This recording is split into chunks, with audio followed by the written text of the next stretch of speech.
Демократите и републиканците инсистираат дека разрешувањето зависи од другата страна на Вашингтонскиот политички застој. Председателот Барак Обама бара конгресните републиканци да дозволат гласање по законот за финансирање. Престанете со оваа фарса. Прекинете го затварањето сега. Републиканците велат дека конфликтот произлегува од одбивањето на Обама да преговара додека владата е затворена. Ова е лидерот на мнозинството во представничкиот дом Ерик Кантор. That is not leadership. Ова не е лидерство, ова е и наетење, немање желба да се седне и да се разговара за тоа што го донесе затварањето. Председателот Обама барањата на републиканците ги споредува со заложништво. Нема да платам откупнина во замена за повторно отварање на владата и секако нема да платам откуп во замена за кревање на границата на долгот.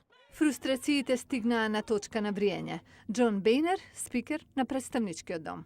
This isn't some damn game. Ова не е никаква игра. Американскиот народ не сака нивната влада да биде затворена, а не сакам ни јас. Во саботата, представничкиот дом изгласа ретроактивно плаќање за сите федерални работници, откако затварањето на владата ќе прекине.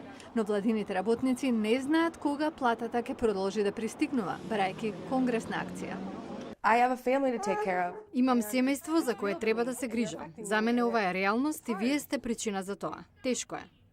Затворањето на владата може да падне во сенка на друга фискална криза, потребата да се крене лимитот на федералното задолжување. САД ризикуваат неможност да ги плаќаат обврските спрема доверителите, доколку границата не е крената следната недела.